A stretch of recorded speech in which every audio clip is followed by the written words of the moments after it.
This call is now being recorded.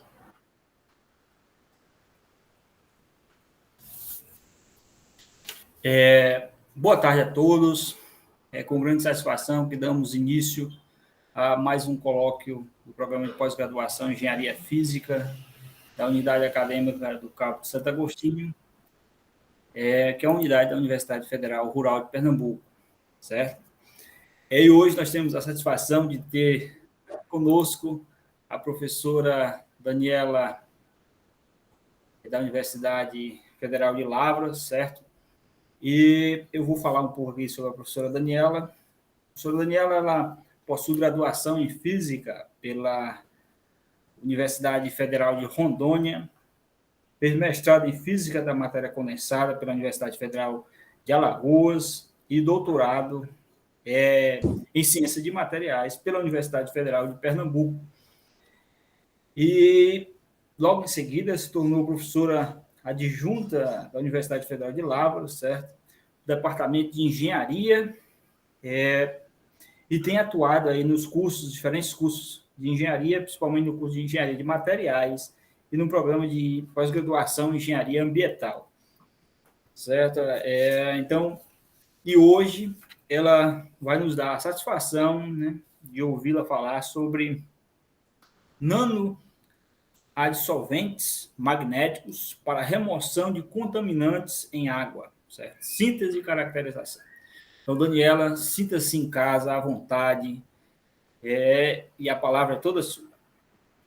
Muito obrigada, professor Holanda. É uma satisfação estar aqui com vocês. Primeiramente, eu peço desculpas porque eu tentei de todas as formas fazer minha câmera funcionar aqui, ela não funcionou. Mas é uma satisfação estar aqui com vocês, né, para apresentar um trabalho que eu venho desenvolvendo aqui na Universidade Federal de Lavras. Como eu havia dito, né, é um trabalho bastante inicial, né, mas é o que nós estamos agora realizando, trabalhando com algumas perspectivas futuras aí com relação a esse trabalho, né. Eu agradeço o convite, professor Holanda, e eu espero passar um pouquinho aqui para vocês o que a gente tem feito, né, como que a gente tem feito, dentro das nossas possibilidades, né. Eu ia fazer minha apresentação, mas o Holanda, né, já fez para mim. Eu só queria destacar aqui que no período que eu fiz meu mestrado em Física da Matéria Condensada, eu trabalhei com ótica não linear de nanotubos de carbono.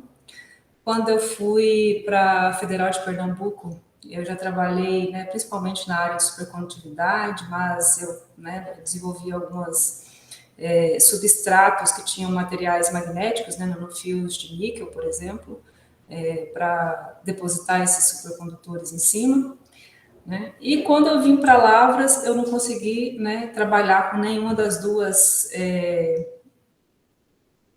linhas de pesquisa, né, que eu trabalhava anteriormente. A Universidade Federal de Lavras é uma universidade com um histórico muito grande e um histórico de muito desenvolvimento na área agrária, né? Então, a parte aqui dos cursos de agrária são muito desenvolvidos, né? Então, a gente não tinha muita coisa aqui para trabalhar na parte de engenharia, de fato, né? Então, os cursos de engenharia aqui são novos, começaram aí em 2014, aproximadamente, né? Os primeiros cursos de engenharia civil, engenharia mecânica, engenharia de materiais. E aí, né, eu entrei aqui na UFA em 2016 e comecei a buscar, né, com que eu poderia trabalhar. Então, como o professor José Holanda já citou, eu sou professora do curso de Engenharia de Materiais, trabalho também com algumas disciplinas do curso de Engenharia Física e atualmente faço parte, né, do programa de pós-graduação em Engenharia Ambiental. E contextualizando, né, esse tema, né, que eu propus aqui de apresentar para vocês, quando me surgiu, né, a ideia de começar a fazer alguma pesquisa, eu pensei, com o que eu posso trabalhar? Ou o que eu conheço acerca, né, do que nós temos aqui disponível para poder trabalhar. E uma das questões bastante proeminentes é a questão da água, né? A contaminação das águas por metais pesados, corantes, compostos orgânicos, enfim, né? é um tema de bastante relevância, né, para a gente encontrar formas, né, de melhorar essa questão, remover esses metais pesados, remover esses corantes das águas, né. Se a gente pensar no contexto do estado de Minas Gerais, eu acho que vocês acompanharam aí nas mídias, né, nos últimos anos, rompimentos de barragens, né, que lançam uma quantidade enorme de rejeito no leito dos rios, né, alguns desses rejeitos podem conter metais pesados, a indústria têxtil também, né, que lança, que precisa, né, encontrar formas de remediar a sua contaminação. Então, foi a partir dessa perspectiva que a gente pensou, né, no que nós poderíamos trabalhar, né. E aí, como método de remoção, né, nós temos em Meia-Cousa, a gente tem vários métodos de remoção, filtração de membrana, coagulação, adsorção, oxidação, precipitação, né, todos esses métodos podem ser utilizados, mas um dos que é mais utilizado, né, é a adsorção, né, é um dos métodos mais utilizados.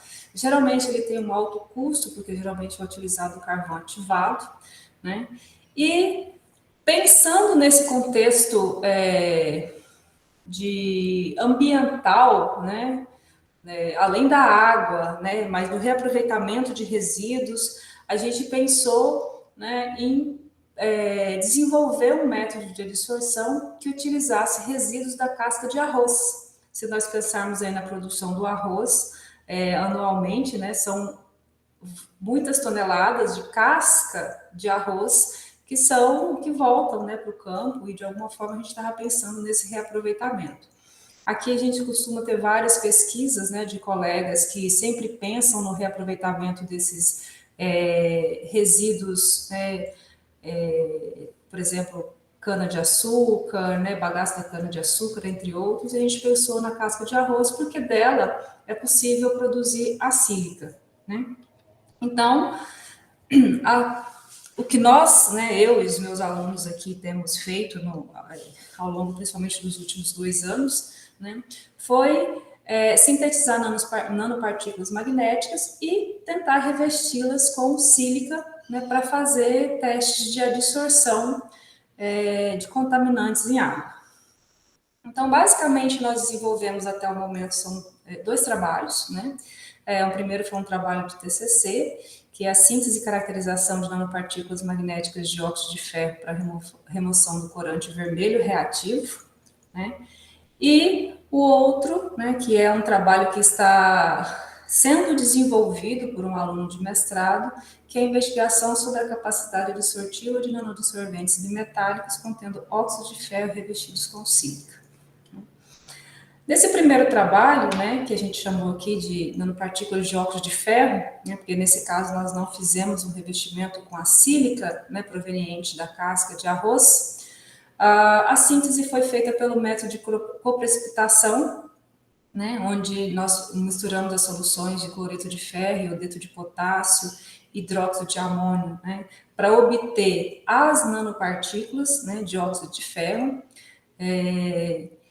e para que nós pudéssemos manter essas nanopartículas, né, que elas não aglomerassem, nós adicionamos ao final da síntese o polietileno glicol, né, com o intuito aí de não deixar essas nanopartículas aglomerar, porque é o que geralmente acontece, né, quando a gente sintetiza nanopartículas de óxido de ferro, elas tendem a aglomerar, né? Depois que foi realizada essa adição do polietileno glicol, o material foi secado, homogeneizado em moinho de bola, né? Ele ficou bastante aglomerado, no final a gente tentou dar uma homogeneizada nele no moinho de bolas. E aí realizamos algumas caracterizações que nos são possíveis, né? Quando a gente trabalha com materiais magnéticos, eu acho que uma das primeiras coisas que nós pensamos em fazer são as medidas de magnetização em função de campo, né? Entre outras medidas de magnetização, mas dentro das nossas possibilidades aqui, a gente conseguiu caracterizar essas amostras com espectroscopia de infravermelho por transformada de Fourier, microscopia eletrônica de varredura, difração de raio-x, e conseguimos fazer alguns ensaios de adsorção, né? Como que a gente mostrou que nós tínhamos a presença aqui de nanopartículas magnéticas de óxido de ferro, né, no nosso material que a gente obteve? A primeira ação, né, realizada pelo estudante foi verificar se havia, né, uma resposta dessas nanopartículas à presença de um ímã, né?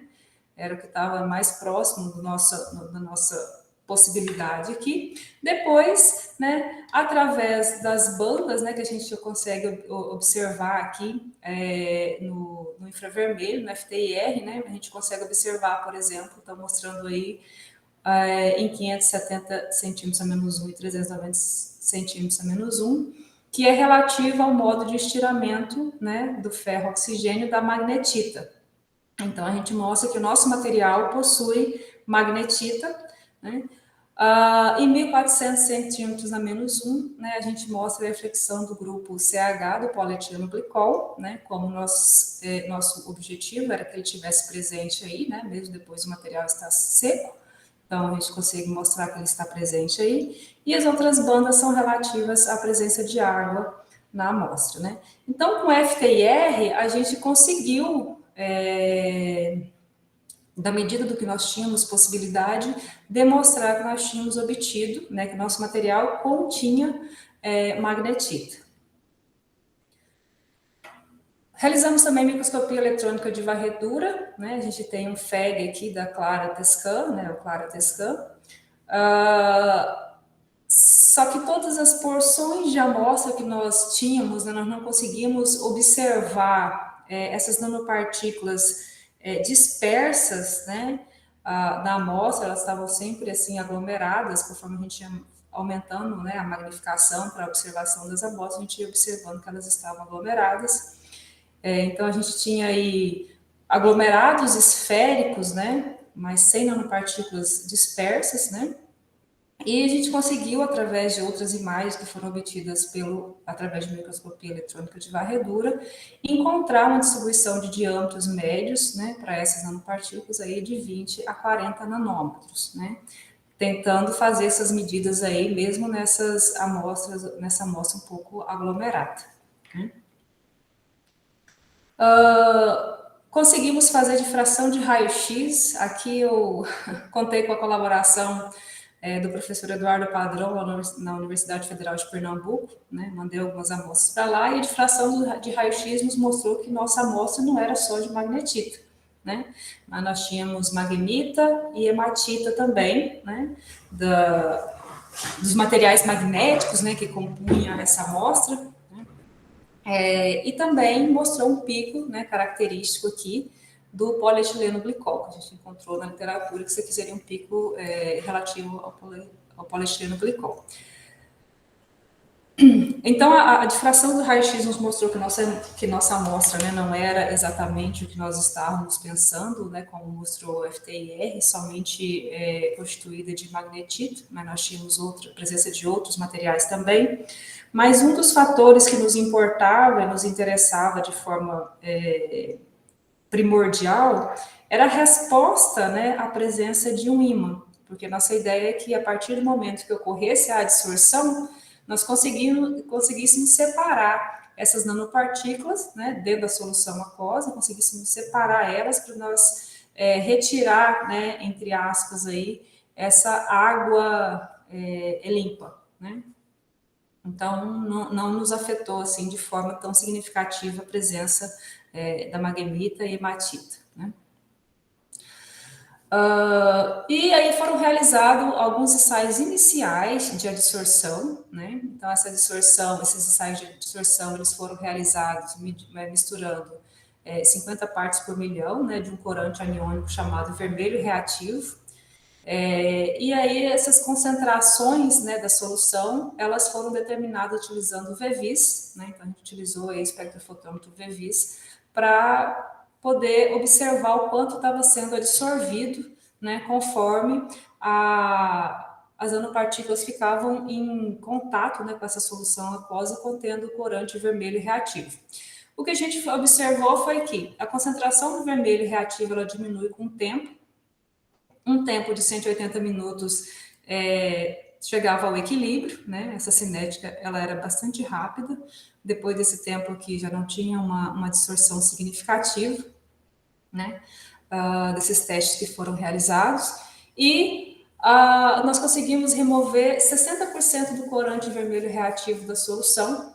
Isso é um resultado moderado, se a gente considerar a distorção, né? Tem resultados superiores a este, mas foi bastante satisfatório para a gente, né? Conseguir aí até essa parte do trabalho. É claro que nós temos ainda outras perspectivas aqui para dar continuidade, né? Para ver até mudanças de pH, de temperatura durante esses ensaios de adsorção. Talvez a gente consiga mudar aí essa quantidade do corante que vai ser adsorvido, né? Esperamos que valores maiores de remoção. O outro trabalho, né, que nós estamos, esse trabalho está sendo desenvolvido, né, nessa mesma perspectiva, desenvolver nanopartículas, né, revestidas para remoção de contaminantes em água. E a primeira experiência que nós estamos realizando, né, as primeiras análises, é a remoção de corante. Então, aqui são nanopartículas bimetálicas, né, de óxido de ferro revestidas. O mesmo processo de síntese, né, foi realizado. Então, a gente tem sais aqui dos óxidos desejados, né, que foram dissolvidos e misturados, né, ao longo de um período. Só que a diferença em relação à primeira síntese aqui está na temperatura, né? Então, aqui as soluções elas foram aquecidas e, mantendo essa temperatura de 80 graus, foi regulado um pH de 12. Depois que conseguiu se regular esse pH, essa solução foi mantida a 200 graus em mufla por 4 horas. Posteriormente, né, foi lavado e secado a 60 graus por 24 horas. Então, aqui mudou um pouquinho, né, o processo da síntese, né, dessas nanopartículas aqui, lembrando que elas são bimetálicas. E após a obtenção das nanopartículas, foi realizado o revestimento com sílica obtido da síntese da casca de arroz, né? Essa sílica ela é obtida por um processo de calcinação, né? Onde mistura a casca de arroz com a solução de ácido oxálico e água, e aí coloca esse material, né, num autoclave, né, numa determinada temperatura por 1 hora, e depois, né, que ela passa por um processo de lavagem, ela passa pelo processo de calcinação em mufla a 600 graus por 4 horas. E aí a gente verificou que realmente se obtém aí sílica ao final desse processo, né? Para fazer o revestimento, né, então é misturado essa sílica com as nanopartículas e adicionado um outro reagente, né, que faz com que consiga fazer com que a sílica ela fica revestida, né, que na verdade a nanopartícula fica revestida com a sílica da casca de arroz, né. Desse material aqui, né, nós até o momento, né, é um trabalho que ainda está em desenvolvimento inicial, conseguimos fazer até o momento espectroscopia de infravermelho por transformada de Fourier, microscopia eletrônica de varredura e alguns ensaios de distorção, né? No FTIR, a gente consegue observar, né? Conseguimos observar um conjunto de bandas, né? Ou de picos aqui característicos da nanopartícula bimetálica revestida com a sílica da casca de arroz. Então, esses picos que eu destaquei aqui em azul são picos característicos tanto da nanopartícula bimetálica, né, como da sílica de casca de arroz aqui. Então, mostra para a gente que nós obtivemos o material esperado, né? Fizemos também algumas análises de MEV, né?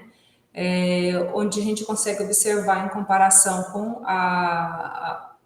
as amostras anteriores, que as amostras são um pouco mais dispersas, né? Não estão tão aglomeradas, elas são um pouco mais dispersas.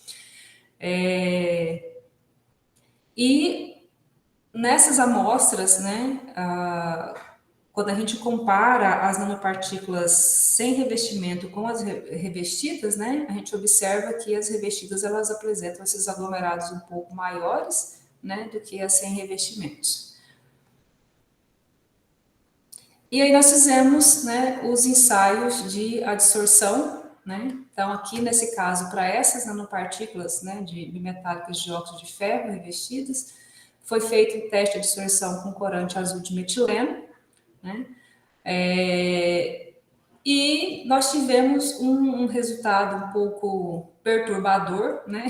Que o material sem revestimento ele tem uma capacidade de absorver de 69%, enquanto o material revestido de 37%. Né? O que pode estar acontecendo, né, que faz parte aí das nossas próximas investigações acerca dessas nanopartículas, o que poderia estar acontecendo, né? Então, quando a gente considera aí as nanopartículas de óxido de ferro, né, que elas apresentam bom desempenho de adsorção, a gente tá fazendo a adsorção do corante vermelho reativo, que é um corante aniônico, né? E quando a gente considera as nanopartículas bimetálicas de óxido de ferro e cobalto, a gente está fazendo a remoção de corante de azul metileno, que é um corante catiônico. O que muda entre essas duas amostras, né? Principalmente o que muda aqui, né, é que a primeira amostra ela é recoberta com polietileno glicol e a segunda com sílica de casca de arroz. E essa sílica de casca de arroz ela tem uma facilidade, né, de desprotonação que vai fazer com que haja uma interação, né, da carga do corante catiônico com a carga do corante catiônico azul de metileno, né? Então, principalmente o que nós temos aqui no segundo conjunto de amostras é uma ação da sílica da casca de arroz e não diretamente aí da nanopartícula ou do polietileno glicol, né? Que é o que nós utilizamos aqui. Então, como perspectivas, né, então a gente tem aí ainda muito trabalho para fazer na parte da cinética de adsorção, né, de estudos de cinética, comparação com modelos matemáticos, né, tanto das duas amostras, né, a gente precisa aí fazer esses estudos de cinética, e a partir, né, que a gente obter esses resultados de forma mais conclusiva, a ideia é a gente confeccionar, né, colunas de adsorção, né, utilizando essas amostras. Tá?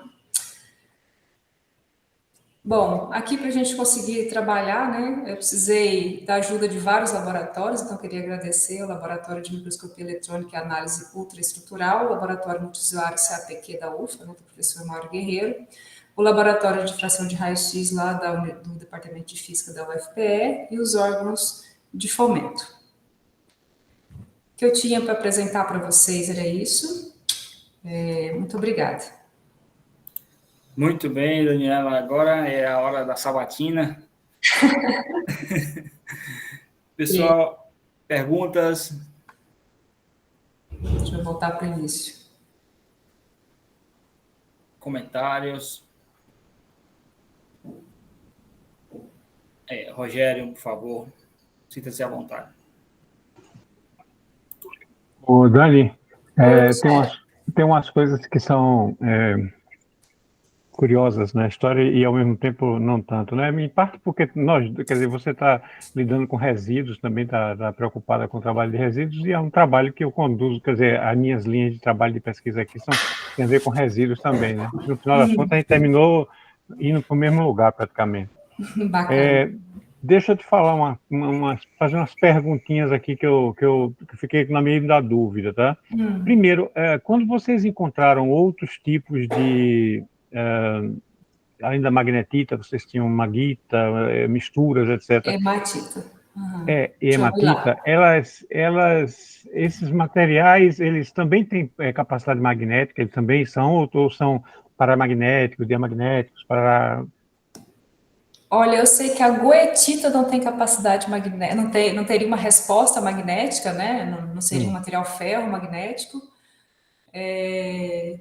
Agora eu não estou me recordando certamente, o Orlando acho que pode me ajudar aí. Entre a magnetita eu sei que tem, né? A hematita eu não me recordo muito bem.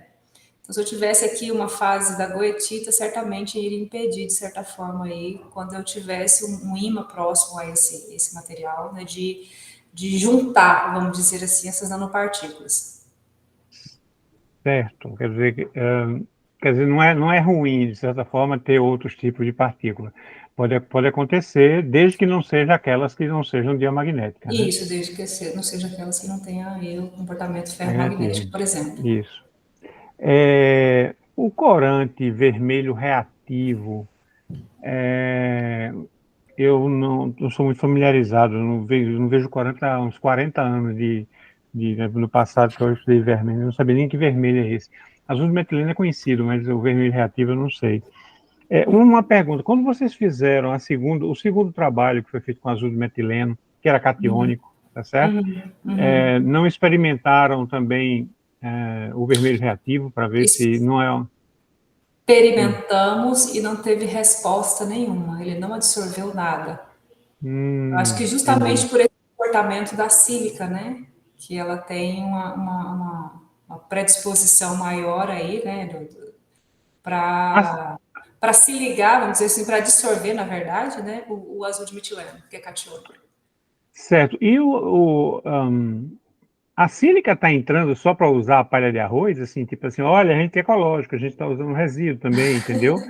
ou ela tem, assim... Tem vários estudos que utilizam a sílica para absorção, principalmente de corantes, né?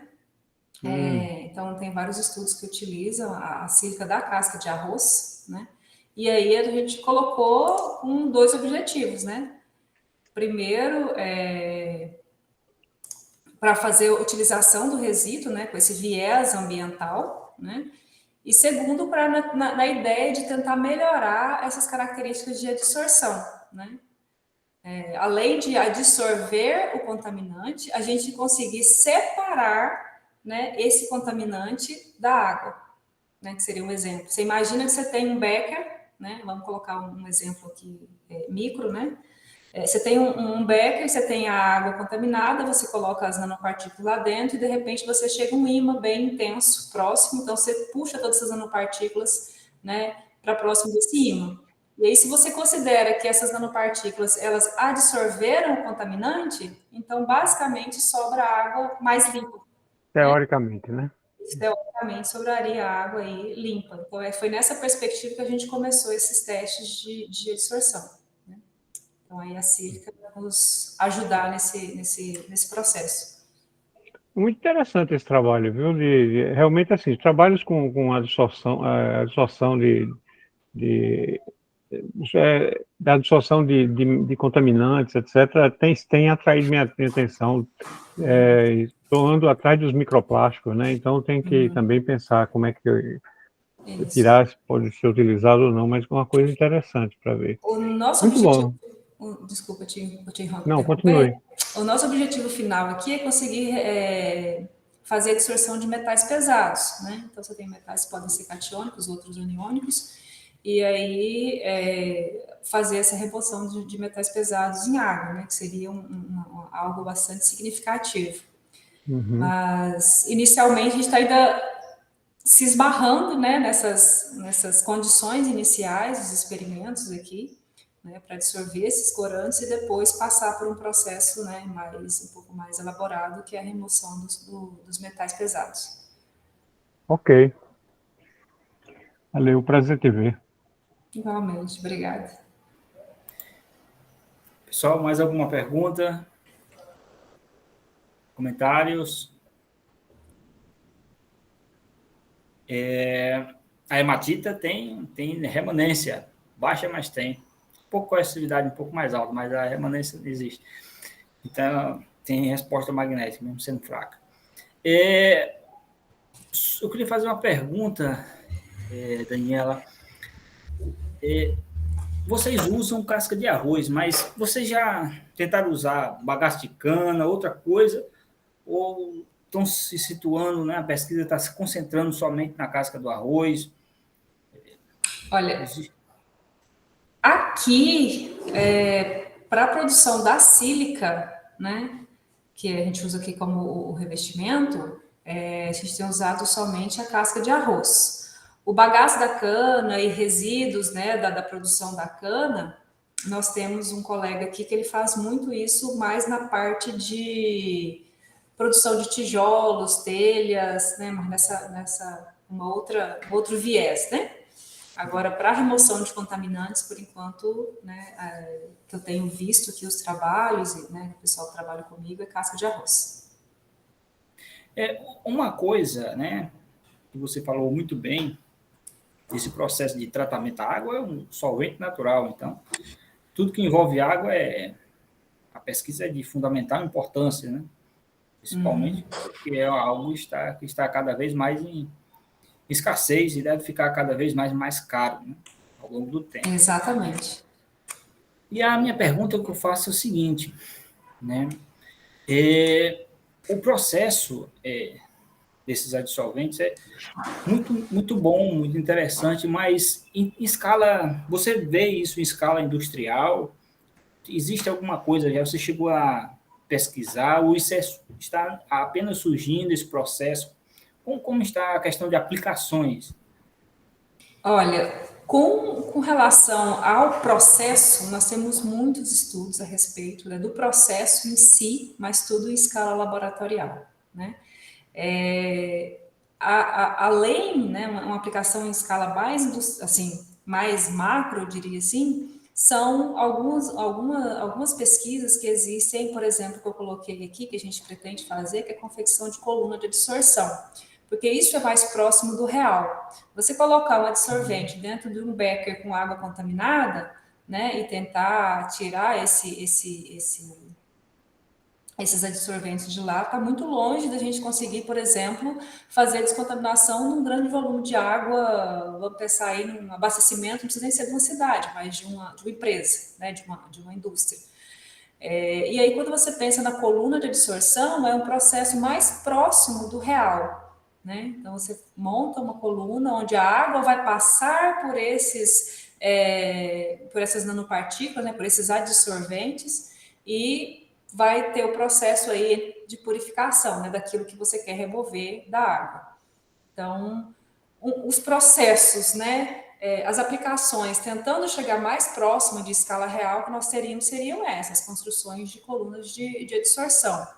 Agora, aplicações reais já existentes, Daniela, até o momento eu não conheço. Talvez pode ter, mas eu não conheço.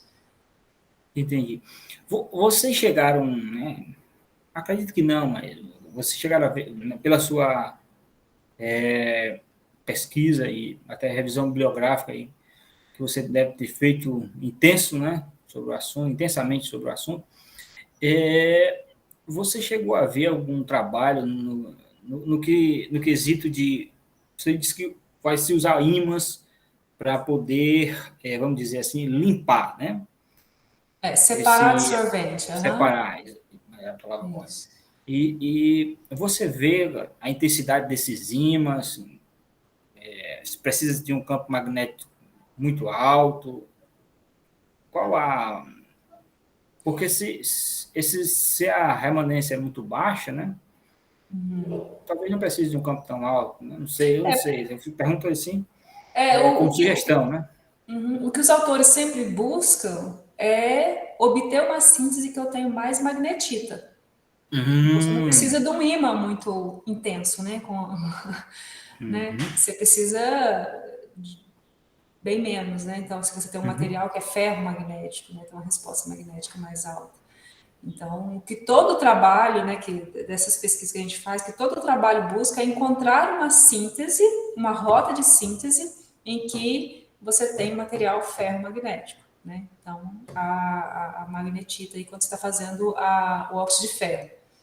E aí, por exemplo, nesse segundo trabalho que a gente está desenvolvendo, a gente desenvolveu uma partícula bimetálica, né? Então, além do óxido de ferro, ela tem um outro material aqui componente, né? Que a ideia é aumentar essa resposta magnética, aumentar essa característica de ferromagnetismo do material, entendeu? Para que a gente não precise utilizar ímãs tão intensos. Exatamente. Porque quanto menos magnético for, maior vai ser o campo necessário para poder você tirar esses adsorventes, separar. Exatamente. Muito bem. Albert, por favor.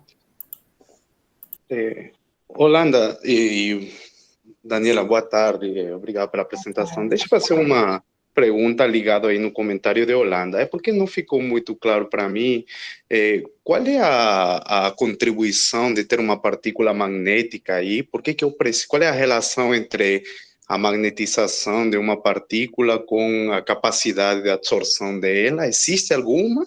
Ou a aplicação dela é relacionada ao fato que depois você pode dissolver o corante da partícula? Existem trabalhos que mostram a dissorção, considerando somente a partícula magnética, né? E muitos outros trabalhos que consideram a nanopartícula magnética revestida com algum outro material adsorvente, né? E aí a principal contribuição da nanopartícula magnética, que até por isso o Holanda e eu estávamos discutindo em termos de ferromagnetismo, né, de capacidade aí de magnetização, nesse quesito de separar, né, após você misturar essas nanopartículas, né, com a água, ela vai absorver, e aí você separar essas nanopartículas da água, como se você conseguisse fazer um processo, a ideia, né, você obter um processo onde você conseguiria reaproveitar essas nanopartículas que você utilizou para dissolver o contaminante, né? Aí sim, pensar em processos de desorção para poder você reutilizar. Se é isso que eu consegui entender do seu problema. Então, a magnetização não tem uma relação direta com a absorção, mas é com a capacidade de depois liberar ela, separar, no caso, né? Certo. E o que acontece quando você tem essas partículas e depois faz um recobrimento com sílica? Funciona agora essa separação ou já se perde essa capacidade? Porque agora eu acho que a maior parte vai ser absorvida pela sílica lá na superfície, não é? Isso, a maior parte do contaminante vai ser absorvido pela sílica, né, que está na superfície dessa nanopartícula, mas dos testes que a gente fez aqui, né, em escala de laboratório, a contribuição magnética continua a mesma, a gente consegue separar da mesma forma esses adsorventes da água, né, ali que a gente utilizou os contaminantes. Ou seja, o recobrimento não afetou a propriedade magnética da nanopartícula. Naquilo que nós queríamos utilizar, né? Não tem um bloqueio, não é uma manta de anti-ímã. Ela funciona apenas... O dissolvente aí, no caso, ele só remove o contaminante. E o ímã vai fazer com que haja uma atração daquele magnetismo para ele. Então, ele vai tirar ele da água, tá entendendo? Vai separar a água daquele contaminante. Então, o magnetismo é só usado para separar. Isso. Essa é a ideia. Certo. Ou seja, mesmo com a sílica, ele consegue separar também o corante após de ter absorvido, não é isso? Exatamente, isso. Normalmente. Curioso isso. Mas, ok, obrigado. Eu não quis interromper, mas assim, basicamente a partícula magnética, tá certo, é o motor. E a sílica é a caçamba que arrasta, que absorve os corantes, os contaminantes, e conectada com o motor que arrasta ela magneticamente para tirar do meio. É basicamente são as funções, né? Um absorve e o outro serve de arrasto. Isso, seria basicamente isso. Essa é a ideia. De fato, é um excelente exemplo, Rogério. Pessoal, mais alguma pergunta? Comentários?